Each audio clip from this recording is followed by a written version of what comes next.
வணக்கம். மதிமுகம் செய்திகள். இன்றைய முக்கிய நிகழ்வுகளை பார்ப்பதற்கு முன்பாக தலைப்பு செய்திகளை பார்க்கலாம். முதலமைச்சரின் மண்ணுயிர் காத்து மண்ணுயிர் காப்போம் திட்டத்தை தொடங்கி வைத்தார் முதலமைச்சர் மு.க. ஸ்டாலின். 20 கோடியில் விவசாயிகளுக்கு உர விதைகள் விநியோகம். 4வது முறையாக ஆந்திர முதல்வராக பதவியேற்றார் சந்திரபாபு நாயுடு. மோடி உள்ளிட்ட தலைவர்கள் பங்கேற்பு. விளவங்கோடு எம்எல்ஏவாக தாரகை கத்பத் பதவியேற்றுக் கொண்டார். முதலமைச்சர் முன்னிலையில் பேரவைத் தலைவர் அப்பாவு பதவி பிரமாணம். ஜூன் 24 கூடுகிறது மக்களவை. அமைச்சர் கிரண் ரிஜிஜு அறிவிப்பு.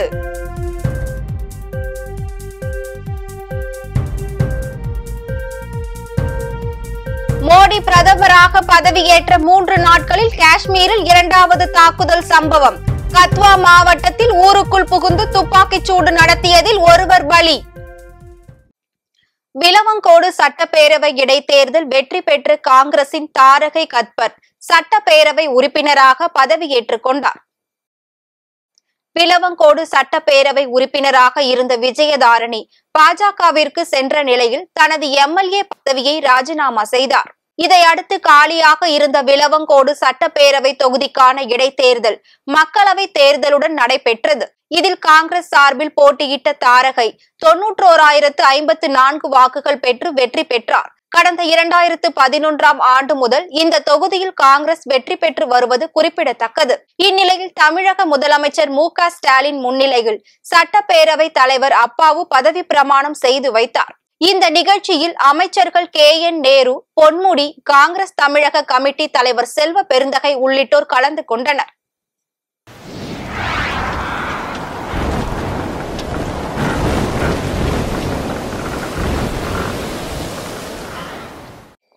வளிமண்டல மேலடுக்கு சுழற்சி காரணமாக தமிழ்நாட்டில் 17ஆம் தேதி வரை ஓரிரு இடங்களில் மிதமான மழை பெய்யும் எனவும், மேலும் அடுத்த 5 நாட்களுக்கு சில இடங்களில் படிப்படியாக வெப்பம் அதிகரிக்கும் என்றும் சென்னை வானிலை ஆய்வு மையம் தெரிவித்துள்ளது. தமிழ்நாட்டில் தென்னிந்திய பகுதிகளின் மேல் ஒரு வளிமண்டல மேலடுக்கு சுழற்சி நிலவி வருகிறது. அதன் காரணமாக தமிழ்நாட்டில் பல்வேறு இடங்களில் லேசானது முதல் மிதமான மழை கடந்த சில நாட்களாக பெய்து வருகிறது. ஓரிரு இடங்களில் கனமழை பெய்துள்ளது. சில இடங்களில் பலத்த காற்று, இடி மின்னலுடன் கூடிய மழை பெய்துள்ளது. அதிகபட்சமாக நீலகிரியில் 70 மில்லிமீட்டர் வரை மழை பெய்துள்ளது.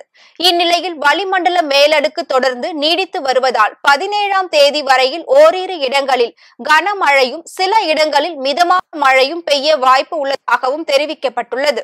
ஓரிரு இடங்களில் கனமழையும் சில இடங்களில் மிதமான மழையும் பெய்ய வாய்ப்பு உள்ளதாகவும் தெரிவிக்கப்பட்டுள்ளது. மேலும் வட தமிழகம், உள்வட தமிழக உள் மாவட்டங்களின் சமவெளி பகுதிகள், தென் தமிழக உள் மாவட்டங்களின் சம பகுதிகள், வட தமிழக கடலோர பகுதிகள், தென் தமிழக கடலோர பகுதிகளில் சராசரியாக 100 டிகிரி வரை வெயில் நிலவியதாக தெரிவித்துள்ள வானிலை ஆய்வு மையம், சென்னை மீனம்பாக்கத்தில் இயல்பை விட 1.3 டிகிரி செல்சியஸ் வெப்பம் கூடுதலாக பதிவாகி உள்ளதாகவும் தெரிவிக்கப்பட்டுள்ளது. அதன் தொடர்ச்சியாக 15ஆம் தேதி வரை தமிழ்நாடு, புதுச்சேரி மற்றும் காரைக்கால் பகுதிகளில் ஒரு சில இடங்களில் அதிகபட்ச வெப்பநிலை 2 டிகிரி செல்சியஸ் முதல் 3 டிகிரி செல்சியஸ் அதிகமாக இருக்கும்.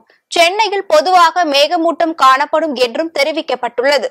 நகரின் ஒரு சில இடங்களில் மாலையில் இரவில் இடி மின்னலுடன் கூடிய லேசானது முதல் மிதமான மழை பெய்ய வாய்ப்பு உள்ளதாகவும், மன்னார் வளைகுடா பகுதிகள், குமரி கடல் பகுதிகளில் மணிக்கு 55 கிலோமீட்டர் வேகத்தில் சூறாவளி காற்று வீசும் என்பதால் மீனவர்கள் அந்த பகுதிகளுக்கு செல்ல வேண்டாம் என்று அறிவுறுத்தப்பட்டுள்ளது.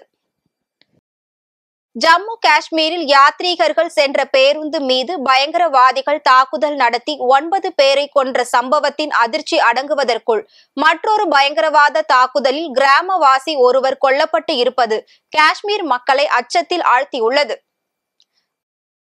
பிரதமராக 3வது முறை மோடி பதவியேற்ற 9ஆம் தேதி ரீசியில் பேருந்து மீது தீவிரவாதிகள் நடத்திய துப்பாக்கிச் சூட்டில் 10 பேர் உயிரிழந்தனர்.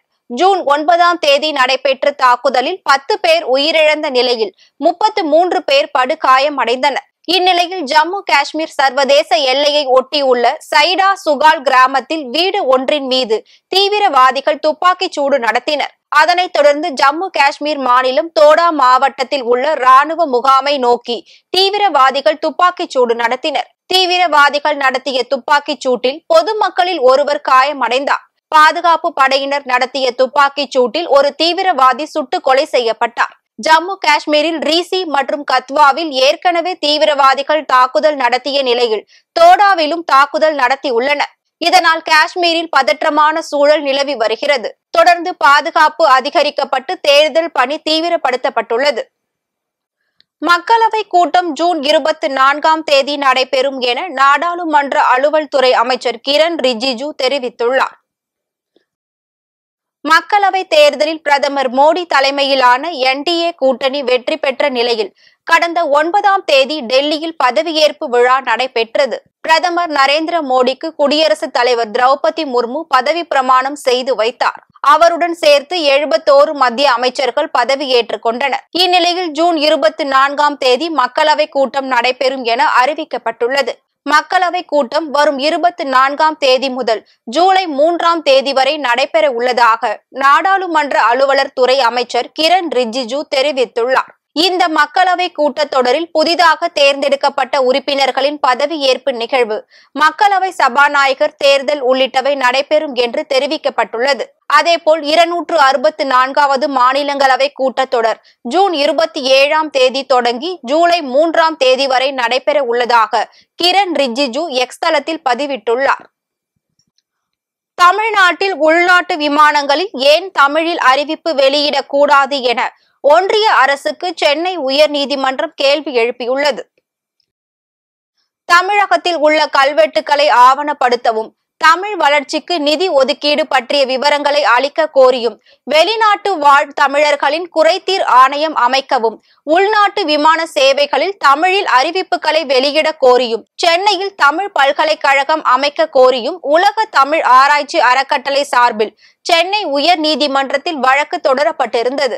இந்த வழக்கு சென்னை உயர் நீதிமன்றம் பொறுப்பு தலைமை நீதிபதி மகாதேவன், நீதிபதி புகபது சபிக் ஆகியோர் அடங்கிய அமர்வில் விசாரணைக்கு வந்தது. இந்த வழக்கை விசாரித்த நீதிபதிகள் தமிழ்நாட்டில் பல்வேறு நகரங்களுக்கு இடையில் இயக்கப்படும் உள்நாட்டு விமானங்களில் ஏன் தமிழில் அறிவிப்புகளை வெளியிடக்கூடாது என கேள்வி எழுப்பினார். மேலும் வெளிநாட்டு வாழ் தமிழர் குறைதீர் ஆணையம் அமைப்பது தொடர்பாகவும் உள்நாட்டு விமானங்களில் தமிழில் அறிவிப்பு வெளியிடுவது தொடர்பாகவும் மத்திய அரசு 2 வாரங்களில் பதிலளிக்க வேண்டும் என நீதிபதிகள் உத்தரவிட்டனர். 2026ஆம் ஆண்டு சட்டமன்ற தேர்தலில் 234 தொகுதிகளையும் திமுக கூட்டணி கைப்பற்றும் என்று அமைச்சர் சேகர் பாபு நம்பிக்கை தெரிவித்தார். சென்னை அம்பத்தூரில் கலைஞர் நூற்றாண்டு விழாவை முன்னிட்டு சென்னை கிழக்கு மாவட்ட திமுக ஆதி திராவிடர் நலக்குழு சார்பில் மாற்றுத்திறன் பெயர் தந்தவர் மகத்தான புகழானவர் என்னும் தலைப்பில் நலிந்த மாற்றுத்திறனாளிகளுக்கு 12 இணைப்பு சக்கரம் பொருந்திய இருசக்கர வாகனம், 500 மாற்றுத்திறனாளிகளுக்கு தலா 1000 ரூபாய், 1500 ரூபாய் மதிப்புள்ள அரிசி பருப்பு உள்ளிட்ட 14 வகையான நலத்திட்ட பொருட்கள் வழங்கும் விழா வெகு விமர்சையாக நடைபெற்றது. இதில் தமிழக மீனவர் நலத்துறை மற்றும் கால்நடை பராமரிப்புத்துறை அமைச்சர் அனிதா ராதாகிருஷ்ணன் மற்றும் இந்து சமய அறநிலையத்துறை அமைச்சர் PK சேகர் பாபு, தமிழ்நாடு அரசு மாற்றுத்திறனாளிகள் நலவாரிய தலைவர் பேராசிரியர் தீபக் நாதன், சென்னை மேயர் பிரியா உள்ளிட்டோர் கலந்து கொண்டு பயனாளிகளுக்கு நலத்திட்ட உதவிகளை வழங்கினர்.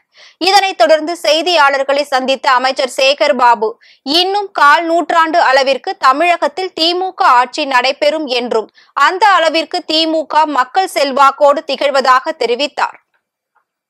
தமிழக மண்ணை பொறுத்தளவில் இது திராவிட மண். எத்தனை முறை மோடி அவர்கள் படையெடுத்தாலும் சரி, எத்தனை முறை அமித்ஷா அவர்கள் படையெடுத்தாலும் சரி, அல்லது பொறுப்புகளை வாரி வழங்கி கொண்டிருந்தாலும் சரி, அன்னை தமிழகத்தில் மாண்புமிகு தமிழக முதல்வர் ஆட்சியை தவிர்த்து வேறு எந்த ஆட்சியும் இனி ஒரு 1/4 நூற்றாண்டிற்கு கனவிலே கூட நினைக்க முடியாத அளவிற்கு மக்கள் செல்வாக்கோடு திமுக நிகழ்கின்றது. நம் நாட்டின் புதிய ராணுவ தலைமை தளபதியாக லெப்டினன்ட் ஜெனரல் உபேந்திரா திவேதி நியமிக்கப்பட்டுள்ளார்.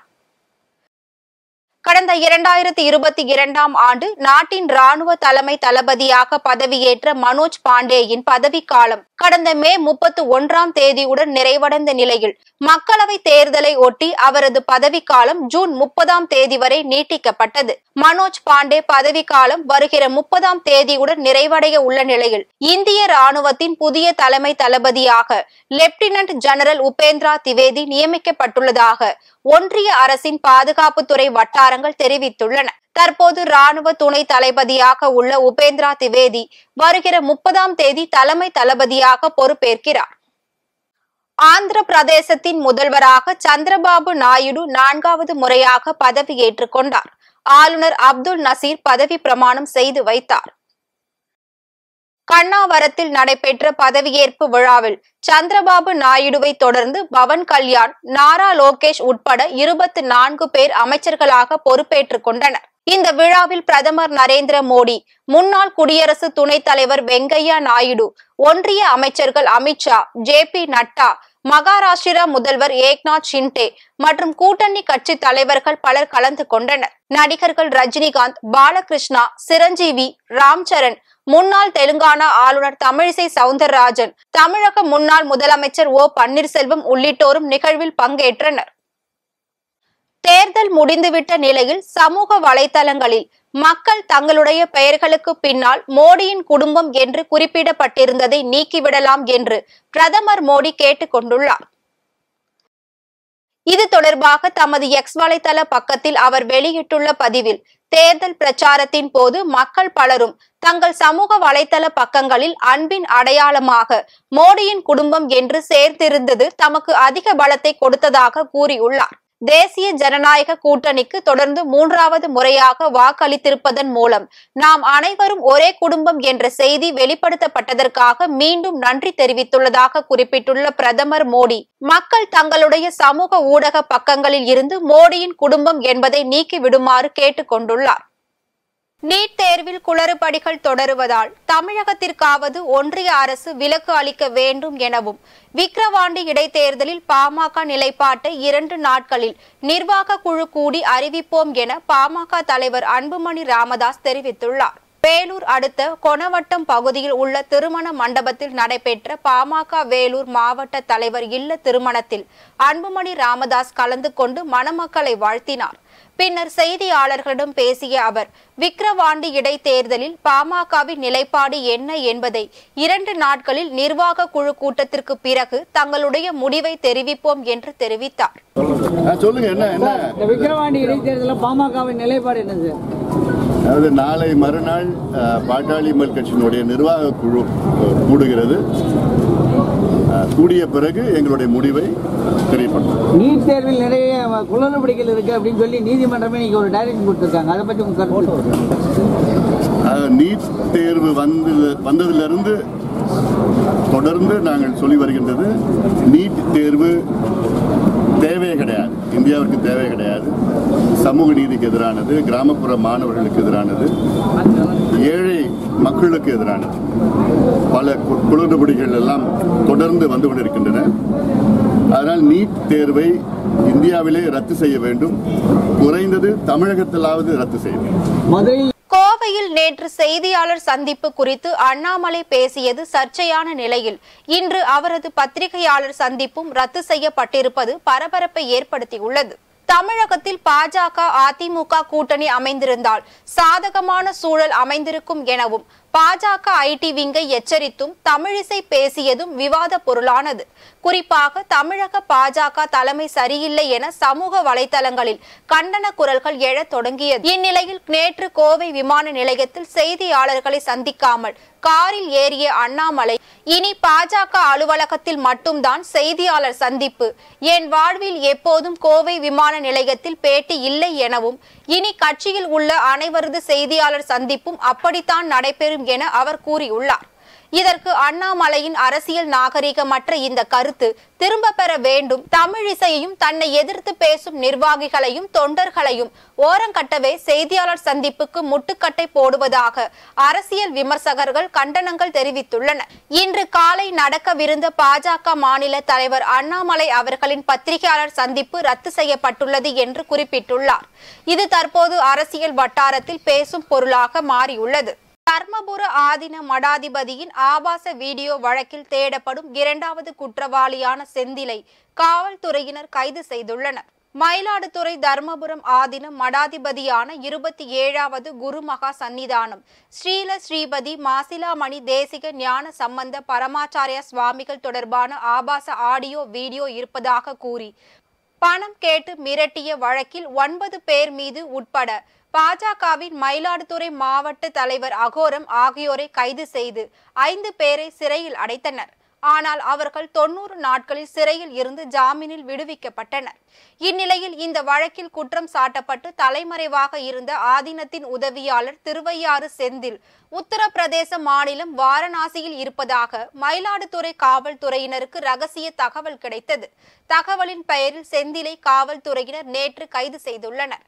அதனைத் தொடர்ந்து இன்று மாவட்ட அமர்வு நீதிமன்றத்தில் செந்தில் முன்ஜாமீன் கேட்டு மனு கோரியிருந்த நிலையில் அவரது முன்ஜாமீன் மனுவை தலைமை குற்றவியல் நீதிபதி மாயகிருஷ்ணன் தள்ளுபடி செய்துள்ளார். ஆற்காடு அருகே விலை உயர்ந்த இருசக்கர வாகனங்களை திருடிய இளைஞரை காவல்துறையினர் கைது செய்து சிறையில் அடைத்தனர். ராணிப்பேட்டை மாவட்டம் ஆற்காடு நகர காவல் நிலைய எல்லைக்கு உட்பட்ட பகுதிகளில் நகர காவல் ஆய்வாளர் சசிகுமார் தலைமையில் போக்குவரத்து காவல்துறையினர் வாகன தணிக்கையில் ஈடுபட்டிருந்தனர். அப்போது அந்த வழியாக இருசக்கர வாகனத்தில் அதிவேகமாக வந்த இளைஞரை மடக்கி பிடிக்க முற்பட்ட போது வாகனத்தை நிறுத்தாமல் சென்ற இளைஞரை மடக்கி பிடித்து விசாரணை மேற்கொண்டதில் அவர் முன்னுக்கு பின் முரணாக பதில் அளித்துள்ளார்.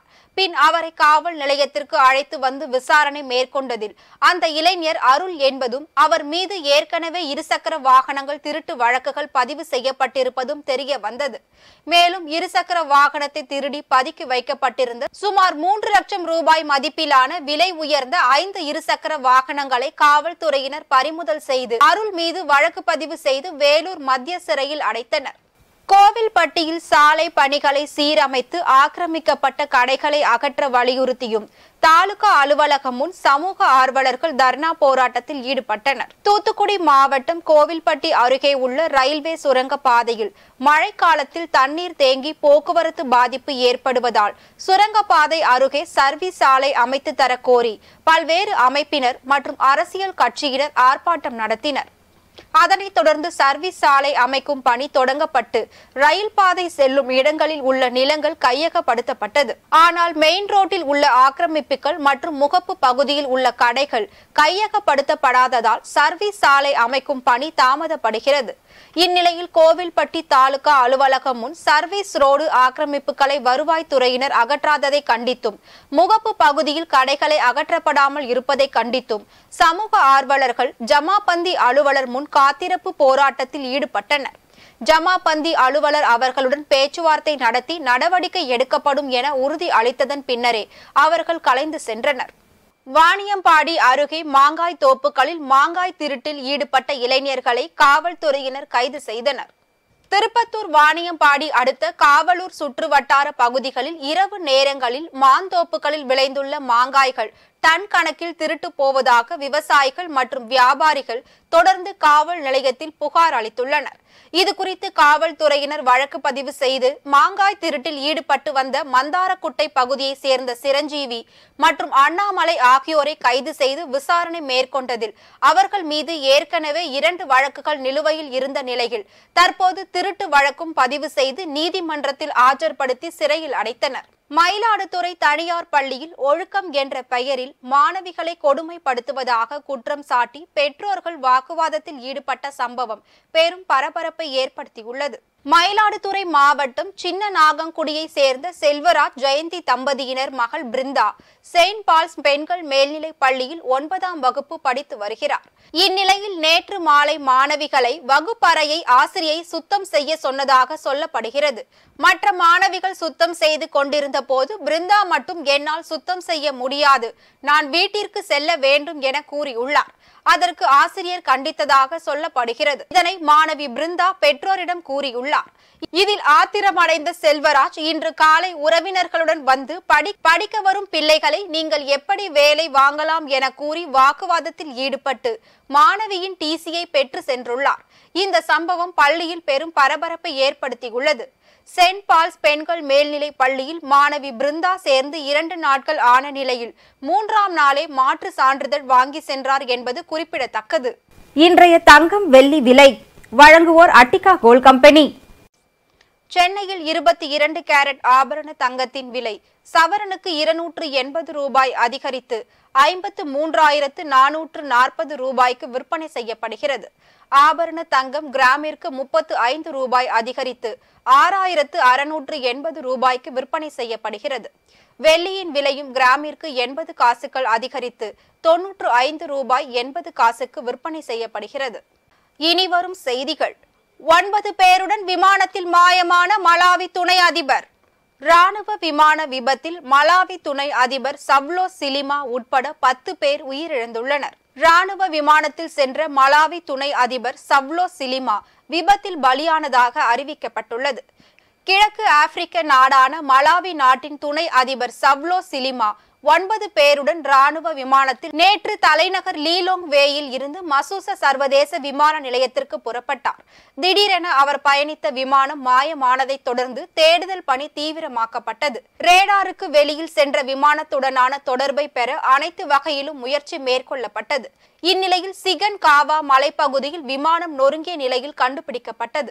இதனை அடுத்து மலாவி துணை அதிபர் சவ்லோ சிலிமா உட்பட 10 பேரும் ராணுவ விமான விபத்தில் பலியானதும் உறுதி செய்யப்பட்டு அந்நாட்டில் துக்கம் அனுசரிக்கப்பட்டுள்ளது. மீண்டும் தலைப்பு செய்திகள். முதலமைச்சரின் மண்ணுயிர் காத்து மண்ணுயிர் காப்போம் திட்டத்தை தொடங்கி வைத்தார் முதலமைச்சர் மு.க. ஸ்டாலின். 20 கோடியில் விவசாயிகளுக்கு உர விதைகள் விநியோகம். 4வது முறையாக ஆந்திர முதல்வராக பதவியேற்றார் சந்திரபாபு நாயுடு. மோடி உள்ளிட்ட தலைவர்கள் பங்கேற்பு.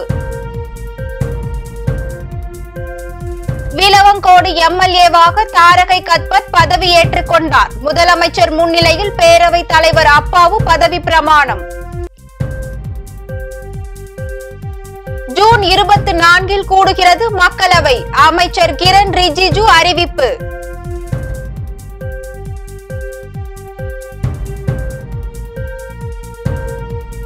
மோடி பிரதமராக பதவியேற்ற 3 நாட்களில் காஷ்மீரில் 2வது தாக்குதல் சம்பவம். கத்வா மாவட்டத்தில் ஊருக்குள் புகுந்து துப்பாக்கிச் சூடு நடத்தியதில் ஒருவர் பலி. இத்துடன் செய்திகள் நிறைவடைந்தன. மீண்டும் செய்திகள் இரவு 8 மணிக்கு. மேலும் செய்திகளை தெரிந்து கொள்ள மதிமுகம் பிரைம் யூடியூப் தளத்தில் இணைந்திருங்கள்.